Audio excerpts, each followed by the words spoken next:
À qui s'adresse l'activité physique adaptée? L'activité physique adaptée s'adresse à plusieurs types de personnes.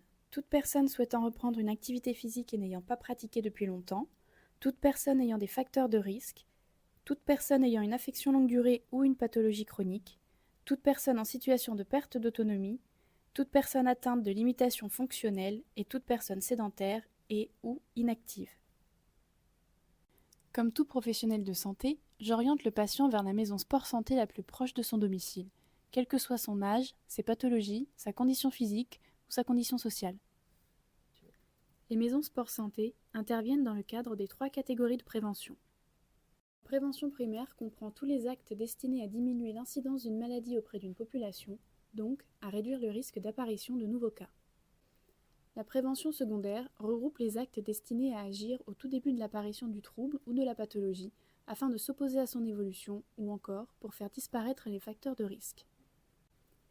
Par exemple, pour les personnes atteintes de diabète, la pratique d'une activité physique régulière réduit de 25 à 30% le risque de survenue des complications microvasculaires ou d'insuffisance cardiaque. La prévention tertiaire intervient après la survenue de la maladie et vise à réduire les complications et les risques de rechute. Il s'agit d'atténuer les effets et les séquelles d'une pathologie ou de son traitement. Par exemple, les patients souffrant d'insuffisance cardiaque peuvent encore bénéficier et tirer profit du sport santé. L'activité physique va leur permettre d'améliorer leur tolérance à l'effort, leur qualité de vie et leur pronostic. Il existe 4 niveaux de prise en charge. Il s'agit de classer les patients selon leur atteinte fonctionnelle, degré d'autonomie. Les intervenants en activité physique adaptée sont eux aussi classés en 4 catégories. Chaque niveau d'atteinte fonctionnelle correspond à un intervenant en activité physique adaptée. Le niveau 1 est approprié pour les patients présentant une maladie, blessure avérée et ou un état fonctionnel justifiant d'un programme de rééducation, de réadaptation. Les intervenants de niveau 1 sont les masseurs kinésithérapeutes, les ergothérapeutes et les psychomotriciens. Le niveau 2 est approprié pour les patients présentant une maladie et ou un état fonctionnel évalué, justifiant d'un programme d'activité physique adaptée. Les intervenants de niveau 2 sont les professionnels d'activité physique adaptée, les professionnels de santé paramédicaux et les enseignants en activité physique adaptée. Les niveaux 3 et 4 sont appropriés pour les patients physiquement inactifs qui ont besoin d'augmenter leur niveau d'activité physique et qui sont considérés capables de participer à une gamme ordinaire d'activités physiques ou sportives, soit avec supervision pour le niveau 3, soit évalués comme capables de contrôler et maintenir seuls leur propre activité physique pour le niveau 4. Le choix entre le niveau 3 et le niveau 4 est aussi conditionné par les préférences du patient.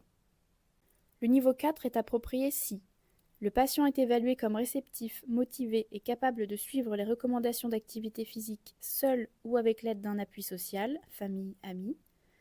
Si le patient est considéré comme étant capable d'augmenter sans risque son niveau d'activité physique par ses propres moyens. Si l'état de santé et les besoins du patient n'exigent pas un programme d'activité physique adapté, ni un programme de rééducation, réadaptation. Il est prescrit aux patients des activités physiques ou sportives sans supervision à réaliser en autonomie avec des activités physiques quotidiennes en environnement, marche, pratique du vélo, activités sportives loisirs à la maison ou sur des aires résidentielles. Le niveau 3 est approprié si le patient ne répond pas à l'un des 3 critères du niveau 4. Les intervenants de niveau 3 sont les éducateurs sportifs formés dans les associations ou clubs sportifs. Si indiqué, il prescrit une activité physique sport santé. Il est très important que je transmette à mon patient le message suivant: il n'est jamais trop tard.